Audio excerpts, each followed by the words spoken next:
about spousal abuse and family violence. Have we made any progress with diminishing this problem? And what else would really make a difference? Counseling and treatment for abusers, stiffer sentences, or perhaps both?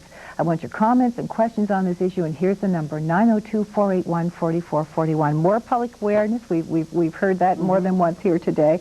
I have Robert on the line. I'd like to go to him right away. Hi, Robert. Hello. Yeah, I'm just wondering if anyone there can comment on recent studies I've heard of indicating that women in a relationship often initiate the violence. And some studies that I've heard repeated recently indicate that women may initiate up to 50% of this violence, even if they end up suffering most of the physical injury. Mm-hmm. And how do they initiate the violence, Robert?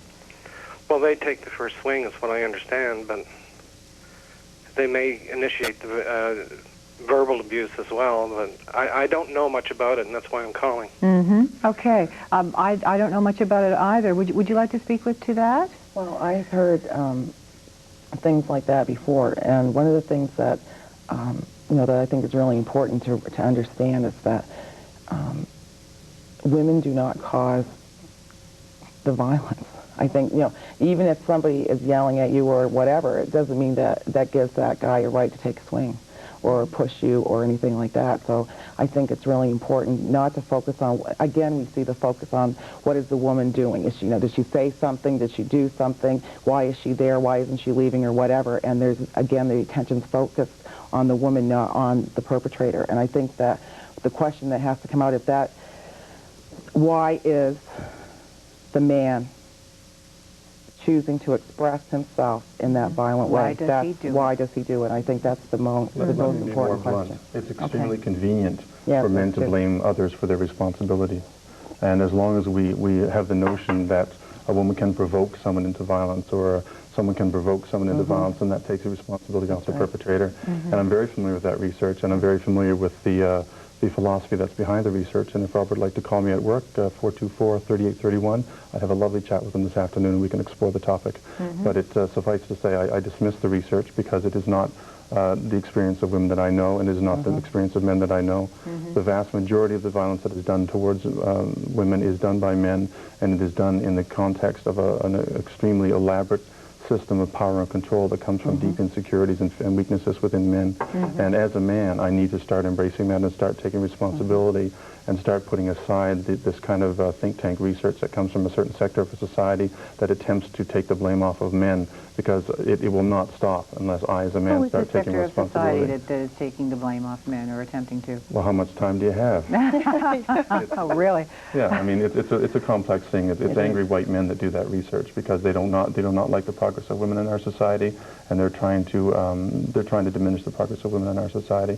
They simply have no idea how to cope with the concept of equality of women. And that conversation goes on and on and on, and I'll certainly chat with Robert or anybody else that calls my phone number. Okay, Robert, if you missed that telephone number, give us a call out. You know my number. Give me a call after the show, and I'll give it to you again. I have to say, though, when Robert was speaking about this, it put me in mind of somebody that I know who experienced abuse for a long time and went for help finally after a number of years, and it was a psychologist, or a psychiatrist, actually, in a small town, and she was told to go back and try harder. What are you doing? Yeah. And I think that from the story that you just told us, I think that's how we can measure how far we've come, because I think at this point in time, I know what happened 15 years ago. You could call the police, they wouldn't show up. The charges wouldn't stick. Sometimes people would just not take it seriously enough. That people would go for counseling, they would be told exactly the same thing. Go home, be a good wife, be a good mother. Take some pills. Take some pills, here's some Valium, or here's some whatever, and then go home and make sure that you don't get him angry, right? Make sure that you do what he wants you to do. And since that time, 15 years ago to now, the pro-arrest, pro-prosecution policy of the government is something that I fully support, and I think that the police officers are moving forward with this. The system is moving forward. I think as far as public awareness goes, I think people are beginning to see that this is a significant problem. What's in place to measure success in these areas? What have you seen?